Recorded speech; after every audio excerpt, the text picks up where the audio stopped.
সম্প্রতি জামাত শিবির এর গুপ্ত রাজনীতি, মব কালচার, মহান মুক্তিযুদ্ধকে অস্বীকার এবং চিহ্নিত যুদ্ধাপরাধীদের পুনঃপ্রতিষ্ঠা, ছাত্রলীগের ব্যানারের নিচ থেকে ছাত্র নির্যাতন ইত্যাদি নানা কারণে আলোচনায় এসেছে বাংলাদেশের গোপন বা গুপ্ত রাজনীতি। তবে বাংলাদেশে কিন্তু গোপন বা গুপ্ত রাজনীতি নতুন কিছু নয়। রাজনীতিতে এই বিষয়টিকে বলা যায় তরশিল, তর নোড়া, তরই ভাঙে দাঁতের গোড়া। এখানে বলে রাখি, গুপ্ত রাজনীতি আর গুপ্ত ঘাতক কিন্তু এক কথা নয়। আজকের এই ছোট্ট ভিডিওটিতে আমরা আলোচনা করব বাংলাদেশের গোপন বা গুপ্ত রাজনীতির ইতিহাস নিয়ে। বাংলাদেশে গুপ্ত রাজনীতি এমন একটি ছায়া যা স্বাধীনতা যুদ্ধ থেকে শুরু করে আধুনিক যুগ পর্যন্ত আমাদের রাজনৈতিক ল্যান্ডস্কেপকে নানাভাবে প্রভাবিত করেছে। গোপন ষড়যন্ত্র, সামরিক অভ্যুত্থান, বিদেশি গোয়েন্দা সংস্থার হস্তক্ষেপ, গোপন কারাগার এবং ছাত্র সংগঠনের গুপ্ত কার্যকলাপ, এসবের মাধ্যমে ক্ষমতার খেলা চলেছে। এই ভিডিওতে আমরা এর কয়েকটি মূল ঘটনা নিয়ে আলোচনা করব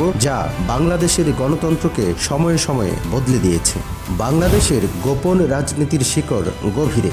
বাংলাদেশ জন্মের আগে ব্রিটিশ আমলে এই অঞ্চলে গুপ্ত রাজনীতি ছিল রমরমা। বলা চলে ব্রিটিশ বিরোধী আন্দোলনের মূল অংশটুকুই পরিচালিত হয়েছে গুপ্তভাবে। উদাহরণ হিসেবে এই অঞ্চলের কমিউনিস্ট পার্টির কথা বলা যেতে পারে। স্বাধীনতার পূর্ব পর্যন্ত প্রায় পুরোটা সময়ই যারা গুপ্ত রাজনীতি করেছে। বলা যেতে পারে মাস্টারদা সূর্য সেন, বাঘা যতীন বা কমরেড মণি সিংহের কথা, যারা এমনকি নিজের নাম পর্যন্ত ব্যবহার করতে পারেননি। প্রায় প্রতি বছর তাদের নাম পাল্টেছেন। আমাদের লাল মাওলানা ভাসানী, বুদ্ধিজীবী যতীন সরকার, এমনকি কবি শামসুর রহমান পর্যন্ত তার বন্দি শিবির থেকে কাব্যগ্রন্থটি ছদ্মনামে লিখেছেন। 1971 সালে মহান মুক্তিযুদ্ধের আগে পাকিস্তানি শাসনকালে বাঙালি নেতারা গোপন আন্দোলন চালিয়েছিলেন। শেখ মুজিবুর রহমানের নেতৃত্বে আওয়ামী লীগের গোপন সভা সমিতি এবং ছাত্র যুবকদের গোপন সংগঠন ছিল স্বাধীনতার ভিত্তি, কিন্তু এর পিছনে বিদেশি প্রভাবও ছিল। আলোচনা আছে ভারতের গোয়েন্দা সংস্থা র মুক্তিবাহিনীকে গোপনে প্রশিক্ষণ দিয়েছে এবং গেরিলা যুদ্ধের জন্য সহায়তা করেছে। 1971-এর 25 মার্চ রাতে পাকিস্তানি জেনারেল ইয়াহিয়া খান গোপনে পশ্চিম পাকিস্তানে ফিরে গিয়ে বাঙালির নেতাদের গ্রেপ্তারের আদেশ দেন, যা মুক্তিযুদ্ধের সূচনা করে। এই গোপন অপারেশনগুলো বাংলাদেশের জন্ম দিয়েছে, কিন্তু একই সাথে ভবিষ্যতের ষড়যন্ত্রের বীজ বপন করেছে। যেমন সাম্প্রতিককালে শিবিরের গুপ্ত রাজনীতিতে পাকিস্তান, আইএসআই বা সিআইএর মতো বিদেশি পরাশক্তির সম্পৃক্ততার সন্দেহ করেছেন কেউ কেউ। স্বাধীনতার পর গোপন রাজনীতি আরও তীব্র হয়। 1975 সালের 15 আগস্ট জুনিয়র আর্মি অফিসারদের একটি গ্রুপ গোপনে ষড়যন্ত্র করে বঙ্গবন্ধু শেখ মুজিবুর রহমান এবং তার পরিবারকে হত্যা করে। এটি ছিল একটি ক্লাসিক মিলিটারি কু যা দেশকে অস্থিতিশীল করে তোলে এবং স্বাধীন বাংলাদেশের যাত্রা উল্টো দিকে পরিচালিত করে। এরপর কয়েক মাসের মধ্যে কয়েকটি কাউন্টার কুয়ের ফলে খন্দকার মুশতাক আহমদের শাসন উল্টে যায়। ব্রিগেডিয়ার খালেদ মোশাররফের নেতৃত্বে আরেকটি অভ্যুত্থান সংঘটিত হয় এবং তারপর জিয়াউর রহমানের উত্থান। প্রেসিডেন্ট জিয়াউর রহমানের শাসনকালে 20টিরও বেশি মিউটিনি এবং কু অ্যাটেম্পট হয়, যার মধ্যে তার নিজের হত্যাকাণ্ড অন্তর্ভুক্ত। 1981 সালে মেজর জেনারেল আবুল মঞ্জুরের অনুগত সৈন্যরা তাকে হত্যা করে। এরপর জেনারেল হুসাইন মাহমুদ এরশাদ 1982 সালে এক কু করে ক্ষমতা দখল করেন এবং মার্শাল ল দেন। তার শাসনকালে গোপন রাজনৈতিক দমনমূলক কার্যকলাপ চলে। রাজনৈতিক দল নিষিদ্ধ, ট্রেড ইউনিয়ন বন্ধ এবং দুর্নীতি ও আন্দোলনের জন্য মৃত্যুদণ্ড।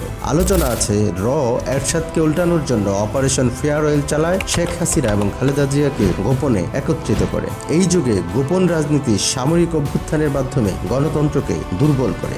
আধুনিক যুগে গোপন রাজনীতি আরও পরিশীলিত রূপ ধারণ করেছে। শেখ হাসিনার 15 বছরের শাসনকালে হাউস অব মিরর্স বা আয়নাঘর নামে এক ভয়ঙ্কর রকমের গোপন কারাগার চালু ছিল, যেখানে রাজনৈতিক বন্দীদের অন্ধকার সেলে রাখা হতো। মীর আহমদ কাশেম আরমানের মতো ব্যক্তিরা 8 বছর ধরে বন্দী ছিলেন, চোখ বাঁধা এবং হাত করা পড়া অবস্থায়, কোনো অভিযোগ ছাড়াই। এটি ছিল প্রতিহিংসামূলক শাসনের একটি উদাহরণ যা 2024-এর ছাত্র আন্দোলনের পর হাসিনার পতনের সাথে উন্মোচিত হয়। বর্তমান বাংলাদেশে ইসলামী ছাত্র শিবির গোপনে রাজনীতির একটি জ্বলন্ত উদাহরণ। জামায়াতে ইসলামীর ছাত্র উইং হিসেবে 1977 সালে গঠিত শিবির প্রায়ই গোপন সেল, ক্যাম্পাসে সহিংসতা এবং ষড়যন্ত্রের সাথে যুক্ত। উদাহরণস্বরূপ ঢাকা বিশ্ববিদ্যালয়ের প্রক্টোরিয়াল অর্ডার অমান্য করে চিহ্নিত যুদ্ধাপরাধী ও মানবতা বিরোধীদের ছবি সংবলিত তাদের এক্সিবিশন চালানোর চেষ্টা করেছে এবং ডাকসু নির্বাচনে ফুল প্যানেল ঘোষণা করেছে। ডাকসুর প্যানেল এবং ছাত্র শিবিরের নানান কমিটি প্রকাশের পর দেখা যাচ্ছে